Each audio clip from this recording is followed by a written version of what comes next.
This video is intended to be an in-depth description of a master blade named Ariel, or Uriel or Oriel, which in English translates from Hebrew tongue as light of God. So it is essentially named after an archangel to honor the archetypal resonance of this exotic build, of this Excalibur class blade, which I've fondly referred to Excalibur class blade due to its high yield frequency vibratory output, due to its high concentration of exotic frequencies all in one closed loop circuit construct, generating the energy field it broadcasts. Okay, I'll start with the basic blade banding, which starts with a sequence of smoky quartz and hematite to create a transmutation grid running into figure 8, going like so, up here. And once again, it's underneath the hood right here. The handle is smoky quartz and hematite on silver and brass for the receptive, projective, yin-yang balance of the same exact frequency.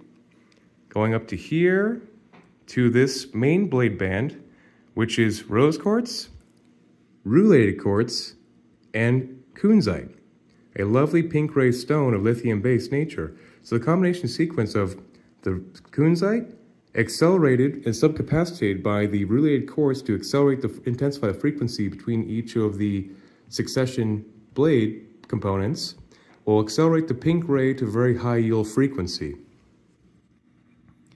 Okay, after that, I will start now with the main engine. This right here is golden healer quartz, a relatively recent find in Arkansas that conveys a very powerful gold-white ray light, and intuitive sources claim it has a very strong gold-white ray source connection frequency, and a very appropriate main engine for a device intended to be the light of God, Ariel. The sub-engine right here is a rose quartz point, of course, to really intensify and focalize the pink ray octave that matches at the blade band over here.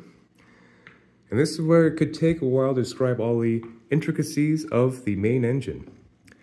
This right here is a Tibetan black quartz. Very fantastic stone, come from Tibet, of course. So the high yield frequency of the Earth star and Soul star are highly activated through the excessive meditative work done in that region for millennia, with carbon inclusions to really have a grounding influence. You can't really see on this side because it's kind of tucked in, but there's black carbon inclusions in this quartz. Not to be confused with smoky quartz, but very similar rendition of the frequency, except very, very deeply purifying the entire spiritual body. This right here is black tektite, which of course is like space obsidian. When a nickel iron meteorite oftentimes impacts the Earth's surface, it will melt the sand to produce an obsidian, which basically holds the cosmic jolt of its meteoric entrance into this Earth plane. Right here is blue lace agate, stabilizes the fifth. All agates and jaspers have the strongest stabilization frequency of whatever broadcast element is associated with them, with the resonance of the chakric system, which I'll cover more in depth through this video. So blue lace agate once again, stabilizing the fifth. Scolecite, wonderful white ray stone that calmly opens the third eye and the crown in a very stable, soft cloud kind of way, very uplifting, soothing, peaceful, inducing stone. Very good for serotonin balance levels in the neural pathways. This right here is ruby and zoisite, also known as green tanzanite, which is a very powerful heart-mind activator with the synergistic benefit of actually having ruby in the matrix, which of course is the most powerful red ray stone used in time immemorial and hence utilized by kings and queens since the dawn of our recorded history and before that. And it is a ruby, what I'm speaking of, is a very powerful red ray stone, oftentimes a 9 out of 10 hardness on the Thomas More scale, which produces a very intensive atomical rate structure for the red ray. And over here, a very special stone. This is something called Perselli Bluestone. According to legend, Merlin the Great Wizard utilized this stone to erect Stonehenge from a quarry 400 miles away, for it's due to its piezoelectricity charge for grounding high-frequency energy into the Earth plane. Hence, all the crop circles and mysterious things that happen by Glastonbury Stonehenge are attributed to this primordial monolithic grid that, once again, according to legend, Merlin the Great Wizard took great pains 4 miles away without a decent way to transport these excessively heavy monoliths from the quarry. So anyway, that obviously makes it kind of interesting and energetically important, so it's been incorporated here to have kind of course, a very honoring of Excalibur frequency context. This right here is seraphinite, a stone named after the seraphim archangels, due to its ability to actually imbue high-frequency energy in a cellular level of the archangelical realms. So it's one of the premier healing stones of our age. This right here is another stone that's very much in vogue, shungite. It's a carbon-based black-gray purifying agent, much like jet or even just carbon itself. It has a very powerful purification algorithm. This right here is moss green agate. It is a stabilizing force at the heart and the base to encourage the etheric blueprint's perfected overlap onto the physical avatar in a very stable, balanced manner. And another agate right here, a very exotic agate called holly blue agate. This is the only wind agate, which is a high-frequency 6th and 7th stabilizer that I know to exist. It only comes from one mine in, I believe it's Northwest Oregon, and it's been prized by the natives of the area as a stone of heaven. So it actually comes from one mine. It's basically very, very rare to find, and it's kind of a miracle it's on here. But yes, anyhow, very potent wind stabilizer. This right here is turquoise. Turquoise is, of course, a very fantastic popular stone due to the ability to actually convey all the elements in perfect balance of earth, fire, water, wind, thereby containing the storm element through a 5th ray focalizer for full pranic activation. Down here is a smoky quartz point to make a very strong grounding, purifying algorithm for the rest of the setup of the engine to have a nice discharge into the earth plane to make sure all the excess frequency is governed and broadcasted into the earth plane safely, as well as through the wielder of this device. Hence, the utilization of smoky quartz being throughout the entire blade band is a very high priority with hematite to make sure the excessive energy has a safe ground to have a nice bypass.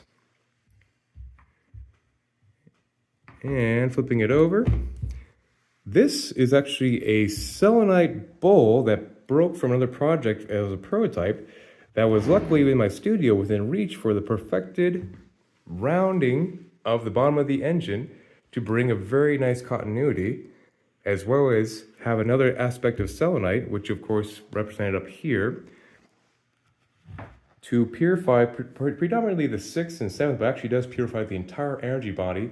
And anything that's in the way of stagnancy between the higher self union is actually addressed with selenite. And one of the important facts of selenite too is that it will take an entire algorithm of frequency stones, harmonize, purify, and amplify them together. Hence, they're a staple in all light tech technology. This right here is red jasper, a stabilizing earth ray element that is of the red ray, of course, that was highly prized in ancient Egypt, actually tied to the wrists of newborns to anchor their bodies after their transition into the earth plane and stabilize them into reality. So hence today, of course, utilized to make a very stable frequency of physical strength and just avatar necessities. This right here is lepidoite, which is a very nice purple ray, lithium-based stone that produces a very calm, soothing, balming effect for the mental faculties. This right here is fluorite of purple and green variety with a little bit of clear in it.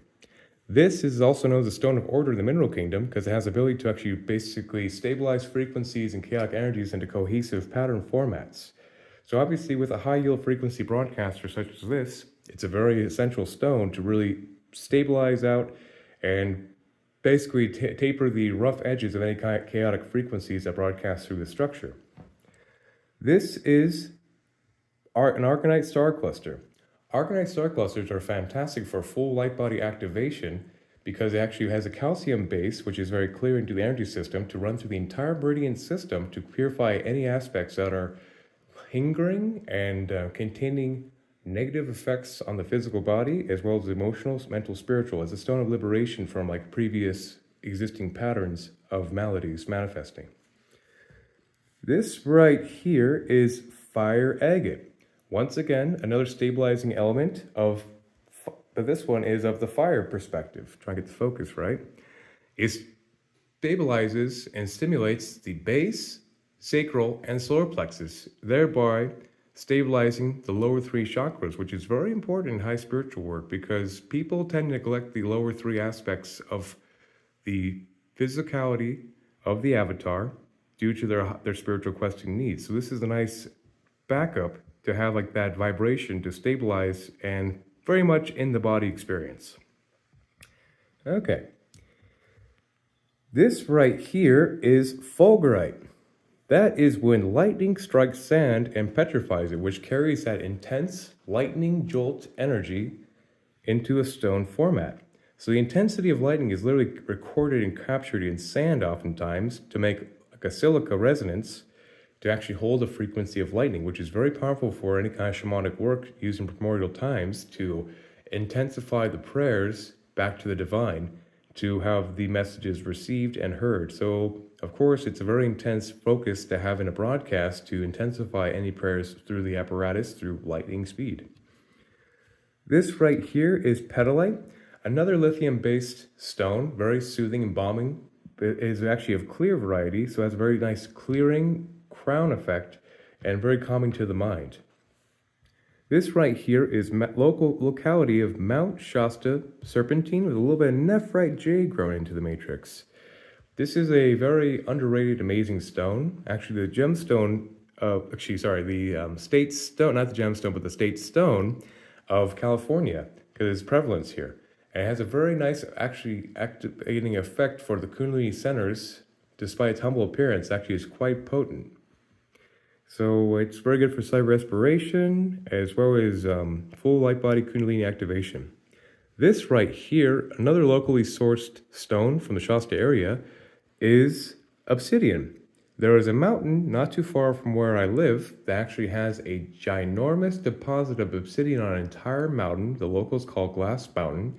And obsidian is very fantastic stuff, born from lava, basically affecting sand, to contain like the primordial energy of the lava flow of Earth to make a very powerful purifying energy and grounding. This right here is Larimar, famously known as the Stone of Atlantis, that was apparently predicted by Edgar C. Casey to be discovered in the time of Aquarius' dawning.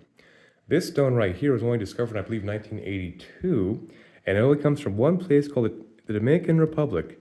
Actually, it's born from volcanic activity and is from an island nation in the area. And it's relatively rare, but it's very, very beautiful. And it has a perfect balance of fire and water to maintain those balances within the human structure body of the chakra system. And it's very good for soothing and calming the mind and also voice projection. This right here is another synergistic combination of a nature miracle. This is ruby and kyanite. Ruby, like I already expressed, is a very powerful red ray stone. A corundum, which has a titanium base in its red matrix, which titanium is a very powerful metal. But the synergistic combination of having the blue kyanite, which rapidly bridges neural pathway deficiencies as well as transfers energy very rapidly, particularly through the mind centers, hence the blue resonance hitting the sixth primarily, chakra that is. And having the combination of that much life force with that much transferring of energy through the physical structure, because kyanite is a very, very powerful light bridge building frequency resonance. It actually is a very powerful synergistic combination for physical energy, particularly through even with the psychic endeavor activation of kyanite. And I think I covered the engine now. It took a while. Okay. So this right here is celestial smoky quartz, this main component inside this blade band.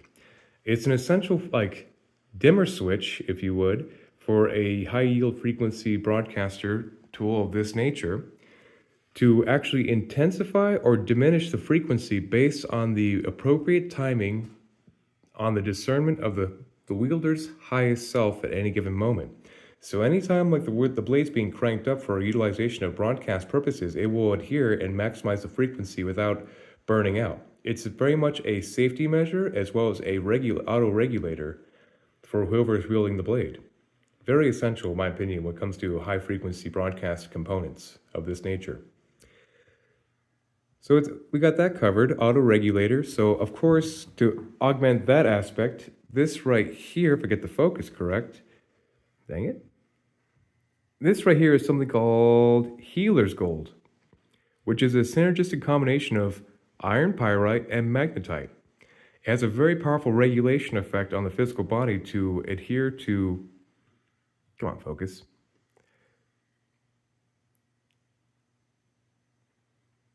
To adhere to the regulation of the proper amount of energy going through the body without causing a fry out or a displacement that can cause disorientation. So of course, it being utilized inside the one blade band gets the most out of both the best worlds, as well as this grounds very effectively etheric blueprint alterations or atomical shifts to the cellular level for consistency. And around that little power pack right here is faceted tanzanite with related quartz to accelerate the frequency around the higher self broadcast. The tanzanite is very, very, very famous these days for the impeccable linkage of the heart-mind connection, which cannot be overstated in the importance of spirituality. It impeccably stimulates the fourth, the heart, the fifth, the sixth, seventh, and eighth, the soul star chakras, for a full heart-mind connection continuity with spiritual guidance being able to be translated through the heart-mind connection, as well as conveying an impeccability of speaking from the heart and all like the brilliance the mind can conjecture into the heart, then through the fifth when it's being spoken of. So very, very essential special stone, hence it has a special place on this one power pack regulation to encourage the highest heart-mind connection of the higher self of the wielder, of the recipient of this master blade. Okay. So right here, these are what I refer to as elemental lateral bands, here and here. The reason there are two sets because this side right here is running on silver for the receptive side. This right here is running on brass for the projective of the same exact sequential ignition frequency broadcast, except on a yang and yin parameter for a full contained circuit. I'll start with the earth band right here. This is utilizing tourmalated quartz in between each of these stones to work as subcapacitators, as well as black tourmaline in the matrix also makes the extra purification with the neutrality of quartz running the current laterally without any drag, but yet has a slight purifying filter effect. So on the earth band, it is red garnet right here, aldemine garnet, another like famous stone used in primordial times for a nice red ray concentration.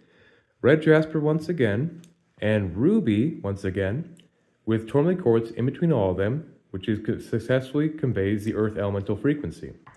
Next is fire, starting with carnelian, which of course was used in ancient Egypt for the aspect of honoring Horus, Ra, and was highly utilized and prized for the masculine frequency in that time period. Then over here is tiger's eye, which stabilizes the base, sacral, and solar plexus for a very nice streamlined lower three strengthening effect. And right here is sunstone, a potassium feldspar based solar bearing ray, which is very nice for the beneficent masculine archetype manifest, basically, like very like warm, open, fuzzy feelings kind of thing. Now up here is the water band, which starts off with emerald, which is known as the stone of royalty for the green ray abundance spectrum, the most impeccable open heart frequency in the mineral kingdom just about. Hence the utilization in royal times was highly sought after. Amazonite, another stone highly utilized in ancient Egypt, was a potassium feldspar base, which potassium feldspar based stones have a very strong anchoring, calming, and deepening effect of whatever frequency array they run through. So this one stimulates the fourth and the fifth very effectively, and was actually utilized by, I believe, Tutankhamun and a ring of a scarab beetle for one of his finery of his regalia as priest king. Right here is blue lace agate, which stabilizes the fifth. And these guys, of course, all water, all fire, all earth. And up here is the wind band, starting off with the classic amethyst, purple ray stone, highly crown activating, very, very popular. Once again, tourmalated quartz subcapacitating the frequency of the band, to blue sapphire, another stone of antiquity utilized in royalty for its ability to stimulate the fifth and sixth chakras to be able to convey higher spiritual knowledge. And it's a corundum-based stone, which is like ruby, a very hard frequency rendition of the blue ray. So it is, of course, a wind elemental stone that stimulates the fifth and sixth chakras with impeccability and royalty. And speaking of royalty and impeccability, this is lapis lazuli down here, which was used in ancient Egypt very, very highly, and is a wind element stone that stimulates the fifth and sixth chakras, is also known as a stone of spiritual seekers and students for memory retention, as well as conveyance of this knowledge and wisdom and impeccability. Known also by the the stone of heaven by the Isis priesthood, and it was definitely a big Egyptian hit back in the day, and still holds wonderful relevancy to this modern age. And this is white leather covering the handbands of, once again, the sequence of smoky quartz and hematite mimic up here on a silver and brass positive, negative, perfect balance of the sequential order of a transmutation band. I already described what these guys are. These are just the same elemental bands of earth, fire, water, and wind on the brass frequency for the projective. Now this right here is the thumb engagement. The base of thumb engagement is Libyan gold tektite, which was another stone utilized in ancient Egypt, was very sought after by the pharaohic utilization, and was actually acquired by, according to legend, seers in the courts of the pharaoh. Their court wizards would actually use remote viewing to find deposits and caches of this in a remote section of the Libyan desert, and actually travel out in caravans to retrieve these stones, and then come back, carve this stone to a scarab beetle, and put it at the centerpiece of the pharaoh's breastplate, which would be the center, like, engine, if you would, to charge the rest of the power plate, usually in larger pieces carved in a scarab beetle to honor Horus or Ra, the power of the sun. And honoring that aspect too is very much a gold ray moldavite. Moldavite right here is a very prominent popular stone utilized in metaphysical purposes today, and has gained great notoriety. But this right here, I fondly refer to as goldavite. It has a very powerful cosmic intensive frequency broadcast, like it's a fire elemental stone with storm overtone elements mixed in. And it's strongly stimulating to the sacral and the solar plexus, and is very good for digestive issues as well as psychic protection, and also like aligning and accommodating the highest will centers of the celestial candidate that engages this frequency. So, a stone of great mystery and notoriety that isn't as well known these days, yet at least. Anyhow, and this right here, this is a Herkimer diamond with white diamonds and faceted quartz around it to, of course, carry the white ray diamond, which is a 10 out of 10 hardness, the absolute stone of royalty, king of the gemstones, to convey a carbon-based white ray intensity throughout the entire field. Stone of queens and kings, to be sure. Not overrated whatsoever for its intensive power of the prefrontal lobe activation for sovereignty and intensity of this truth. Right here, this is moldavite. This is a stone that probably does not need much introduction.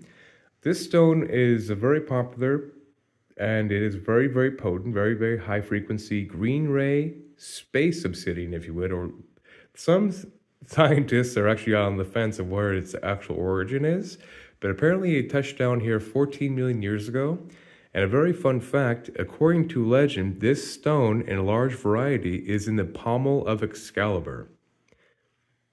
And this comes from the Mladu Plateau in the Czech Republic. And this stone has a very intensive green ray frequency that actually has earned the notoriety of the Moldavite flush. Its intense energy is so powerful that it causes a burning flushing sensation when people engage it, and even people not sensitive to stones whatsoever will actually feel a reaction oftentimes. So it makes a wonderful party favor. And you can scare some people with this frequency just because it's very intensive and it really kind of broadens their horizon. So it makes a wonderful party favor. And a very powerful green ray spiritual activator, and is also popular for its ability to kind of really change up your life if it's not properly governed with the right buffers, transmuters, and diffusers. And it can be a semi-volatile way to orient your life to its highest spiritual configuration. So in small doses with the right setup, it's very wonderful stuff. But by itself, it can be semi-volatile, in my humble opinion. And the Thumb Engagement Power Pack consists of emerald, which has been faceted, very nice quality, related quartz to accelerate and intensify the frequency in the band, to aquamarine. Both are barrel-based stones, which have a similar resonant frequency compatibility, roughly in the 7.58 hardness scale of the beryl family. So emerald actually is a cousin to aquamarine in like the stone kingdom, and work wonderful together to convey the water element. Primarily with emerald, of course, is a very impeccable green ray heart activation frequency. Then aquamarine stimulates the fourth and the fifth, the heart and the throat, to be able to speak the heart's truth with a very calming, powerful oceanic vibration. So it runs in a circuit like so, and that is where the thumb engagement is meant to engage the frequency right here.